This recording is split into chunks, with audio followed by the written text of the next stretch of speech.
Assalamualaikum warahmatullahi wabarakatuh. Kali ini kita akan membahas tentang sekolah ramah anak. Temanya yaitu ruang tumbuh mewujudkan sekolah ramah anak di satuan pendidikan. Oke, halo, selamat datang di ruang tumbuh. Bersama saya Zainuddin Fahmi, kita akan membahas sesuatu yang sangat dekat dengan keseharian kita di SDS Kiai Abdullah Ubed 1 dan 2, yaitu bagaimana menciptakan ekosistem sekolah ramah anak atau SRA. Mari kita bedah catatan penting untuk pemantapan kita di tahun 2026 ini. Oke, Bapak Ibu pendidik, Bapak Ibu guru, kita mulai dari payung hukumnya dulu. Tahun 2026 ini kita merujuk pada Permendikbudristek terbaru mengenai perlindungan anak. Ini bukan sekedar regulasi, tapi fondasi agar anak-anak kita merasa aman di sekolah. Fokus kita adalah membangun busana budaya sekolah aman. Busan budaya sekolah aman. Bagaimana caranya? Bayangkan segitiga piramida. Di sana kita bicara strategi pada rumus segitiga piramida. Strateginya dimulai dari pemahaman mendalam tentang hak anak. Sini ada ice breaking, tepuk hak anak. Tepuk hak anak. Hak hidup, tumbuh kembang, perlindungan, partisipasi. Ini selaras dengan kebijakan wajib belajar 13 tahun yang kini dimulai dari jenjang taman kanak-kanak, mempermudah transisi menuju sekolah dasar. Kita harus ingat, potensi anak itu luar biasa. Saraf dan panca indera mereka bekerja melalui apa yang mereka lihat, dengar, dan rasakan. Nah, ini bagian paling krusial, komunikasi.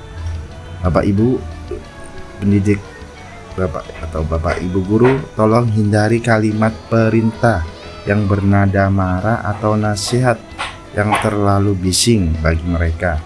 Gantilah dengan kalimat tanya dan berikan contoh nyata. Ajak mereka berpikir, bukan sekedar patuh. Contoh nih, seorang murid duduk di atas meja. Jangan langsung Bapak Ibu tegur atau marah-marah atau kasih nasihat, tapi kasih kalimat tanya. Contohnya kasus dalam si murid duduk di atas meja. Hei si A, kamu tahu nggak meja itu tempat untuk apa?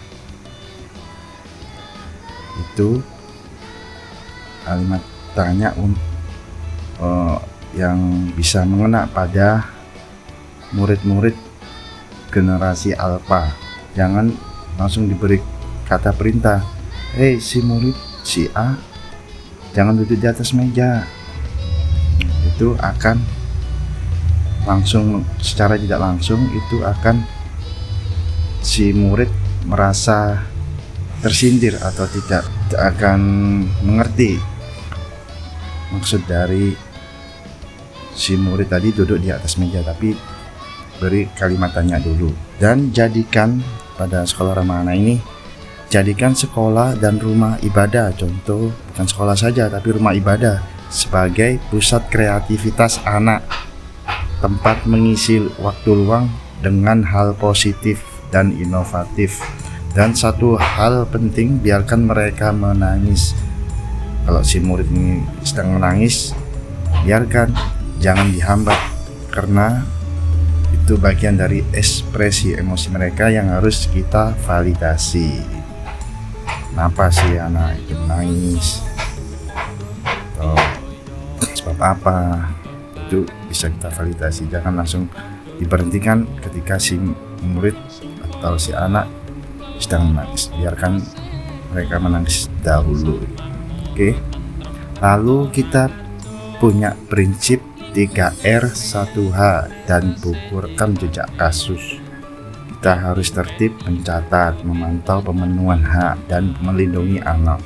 Untuk fasilitas Mari pererat kerjasama dengan puskesmas. Contoh, cek berkala kantin sekolah dari pihak puskesmas, cek kebersihan kamar mandi, halaman sekolah, ruang kelas, ruang kantin, dan pastikan wastafel selalu berfungsi dengan baik, karena dari kasus wastafel saja ini bisa mengaruh pada lingkungan sekolah, pada sekolah ramah anak. Contoh seumpama anak lagi mau bersih tangan, tetapi ketika wastafelnya kotor atau tidak menyala dari keran airnya, itu akan menghambat psikologi anak. Pilar sekolah ramah anak ini sebenarnya sederhana namun mendalam, yaitu kerjasama antara satuan pendidikan, orang tua, dan murid-murid itu sendiri.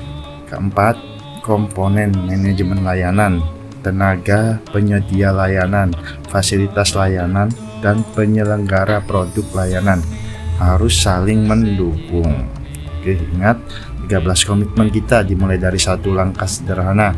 Tidak ada kata perintah. Mari kita bentuk lingkungan di mana anak-anak merasa dihargai. Oke, terima kasih sudah menyimak. Mari kita jadikan sekolah kita bukan hanya tempat belajar, tapi rumah kedua yang aman dan kreatif bagi anak-anak kita. Sampai jumpa di episode selanjutnya. Oke, wassalamualaikum warahmatullahi wabarakatuh.